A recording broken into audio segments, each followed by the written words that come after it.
क्या आप जानते हैं कि इंग्लिश लिटरेचर की एक ऐसी एरा भी थी जहां इमोशन से ज़्यादा लॉजिक और रीज़न को वैल्यू मिलता था। Welcome to the new classical age. So hello students, welcome back to COTPG Adda 24/7। This Shalvi Singh. आज की क्लास में हम सिर्फ 10 मिनट में न्यू क्लासिकल एज को बहुत ही डिटेल में कवर करने वाले हैं। टाइमलाइन को लर्न करते हुए चलेंगे 1660 टू 1798। तो इस एज में किस पे फोकस था? इस एज में रीजन, लॉजिक, ऑर्डर, इन सारी चीज़ों पे फोकस हुआ करता था। इस एज, न्यू क्लासिकल एज के पहले इंग्लैंड में कौन सी एज थी? Commonwealth age. उस टाइम पे ओलिवर क्रॉमवेल वहाँ के किंग थे और वो रिपब्लिकन किंग थे। इस एज में चार्ल्स द सेकंड किंग बन जाते हैं इंग्लैंड के, मतलब मोनार्की फिर से रिस्टोर कर दी गई है। इसलिए हम इस एज को द रेस्टोरेशन एज के नाम से भी जानते हैं। चार्ल्स द सेकंड 1660 में वापस से किंग बन चुके हैं इंग्लैंड के। उसके पहले ओलिवर क्रॉमवेल थे और ओलिवर क्रॉमवेल के पहले चार्ल्स द वन किंग थे इंग्लैंड के। ठीक है, तो द क्लासिकल रिवाइवल, इस एज में जो राइटर्स हैं वो बेसिकली क्लासिकल राइटर्स और एंशिएंट राइटर्स को इमिटेट करना शुरू कर चुके थे। बेसिकली ग्रीक और रोमन लिटरेचर को इमिटेट करने लगे थे। तो फोकस किन चीज़ों पे था? फोकस था ऑर्डर पे, लॉजिक पे, रीजन पे, क्लैरिटी पे और डिसिप्लिन पे। ठीक है, तो ये हो गया इसका historical background. Neo classical as, हम इसे नियो क्लासिकल क्यों कहते हैं? तो नियो का मतलब क्या होता है? न्यू। नियो का मतलब है न्यू और क्लासिकल मीन्स या फिर classicism means writer, classical writers. तो मतलब उन राइटर्स को इस एज में न्यू तरीके से, अलग तरीके से, नए तरीके से इमिटेट किया जा रहा था। यह जो एज है वो 3 कैटेगरी में डिवाइड है: रेस्टोरेशन एज, ऑगस्टिन एज और एज ऑफ जॉनसन। तो रेस्टोरेशन एज 1660 टू 1700, इस एज के प्रोमिनेंट राइटर थे जॉन ड्राइडन। कौन थे? राइटर्स को लर्न करते हुए चलेंगे, इसे हम एज ऑफ ड्राइडन के नाम से भी जानते हैं। देन आता है ऑगस्टिन एज 1770 टू 1745। इस एज में कौन राइटर थे? इस एज में अलेक्जेंडर पोप जो है मेन राइटर थे। इसलिए इस एज को हम एज ऑफ पोप के नाम से भी जानते हैं या फिर एज ऑफ नॉवेल के नाम से भी जानते हैं, बिकॉज इस एरा में नॉवेल अपने पीक पे पहुंच चुकी थी, उसका फ्लरिशमेंट हो रहा था। Then age of Johnson from the year 1745 to 1798, इसे हम एज ऑफ सेंसिबिलिटी के नाम से भी जानते हैं। और इस एज में सैमुअल जॉनसन एक मेन राइटर थे। तो जॉन ड्राइडन, अलेक्जेंडर पोप और सैमुअल जॉनसन, ये 3 राइटर हमारे मेन राइटर हैं। इनके वर्क्स, इनके क्रोनोलॉजी, इनकी बायोग्राफी सब हमारे लिए इंपॉर्टेंट है। तो टाइमलाइन लर्न करते हुए चलेंगे। चलो अब बात करते हैं कि इस एज में किस चीज़ पे ज़्यादा फोकस था। वैसे तो मैं बता चुकी हूँ कि रीज़न और लॉजिक पे मेन फोकस था, बट वर्क में क्या क्या और देखने को मिल रहा था। तो क्लासिकल आइडियल्स, मतलब पुराने वर्क से उठा के इंस्पिरेशन लेके नए वर्क लिखे जा रहे थे। ऑर्डर, चीज़ें काफ़ी ऑर्डर में रहेंगी, बैलेंस में रहेंगी, क्लैरिटी रहेगी चीज़ों पे, डिसिप्लिन होगा। सटायर, सोसाइटी के किसी भी चीज़ को, सोसाइटी के पॉलिटिक्स के किसी भी चीज़ को हम सटायर कर रहे थे, उसका कटाक्ष कर रहे थे। मोरालिटी, डेकोरम, बाकी सारी चीज़ें मैं एक्सप्लेन कर चुकी हूँ। तो ये हो गया the DNA of new classical thought. अब बात करते हैं कि राइटर इंस्पायर किससे हो रहे थे। तो inspired the new classical authors, तो पहले होमर, ये ग्रीक राइटर हैं, देन वर्जिल और देन होरेस, और एक और है हमारे एरिस्टोटल। तो होरेस, वर्जिल, होमर और एरिस्टोटल जैसे राइटर्स से हमारे जो इस एज के राइटर हैं वो इन्फ्लुएंस हो रहे थे, उनके वर्क्स उससे इमिटेट कर रहे थे। अब बात करते हैं कि इस एज में कैसे वर्क ज़्यादा लिखे गए। तो ऐसे ज़्यादा लिखे जा रहे थे, जर्नल्स पब्लिश हो रहे थे, न्यूज़पेपर पब्लिश हो रहे थे, पॉलिटिकल राइटिंग लिखे जा रहे थे और लेटर्स लिखे जा रहे थे। और मतलब एक और चीज़ है कि नॉवेल, इस एरा में जो है नॉवेल अपने पीक पे पहुंच चुकी थी। जब जब मिडिल क्लास का राइज होता है तब तब नॉवेल का भी राइज होता है, बिकॉज मिडिल क्लास के लोगों को ड्रामा और पोइट्री में उतना इंटरेस्ट नहीं होता है, क्योंकि पहली बात तो पोइट्री की लैंग्वेज काफ़ी हाई लैंग्वेज होती है और ड्रामा को देखने के लिए काफ़ी पैसे लगते हैं। तो नॉवेल एक बीच का रास्ता था मिडिल क्लास फैमिलीज़ के लिए। तो मिडिल क्लास फैमिली का जब जब राइज हुआ है तब तब नॉवेल का भी राइज आपको देखने को मिलेगा। इसके साथ साथ हमें ऐसे जर्नल्स, न्यूज़पेपर, लेटर्स और पॉलिटिकल राइटिंग्स देखने को मिली हैं।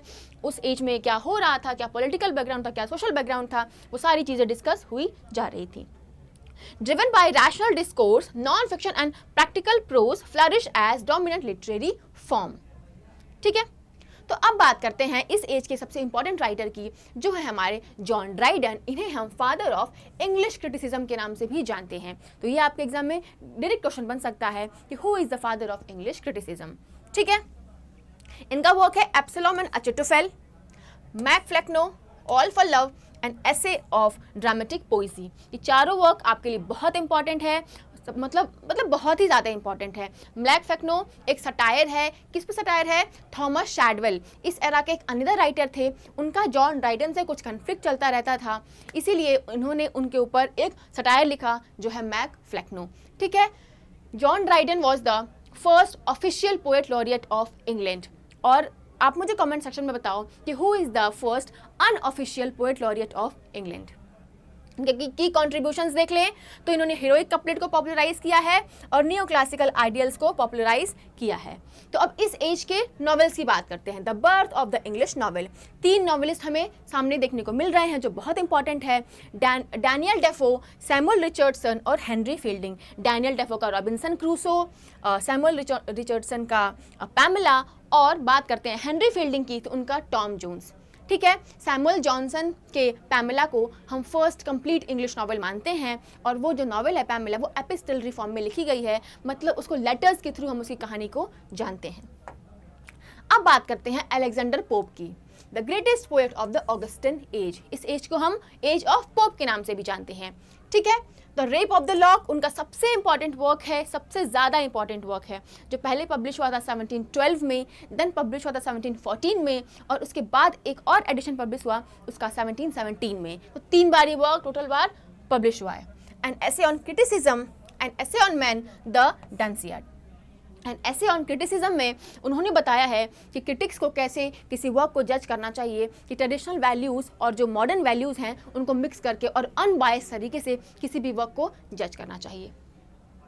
ठीक है, और अगर बात कर लूँ मैं the rape of the lock की, तो ये उनका मॉक एपिक पोएम है।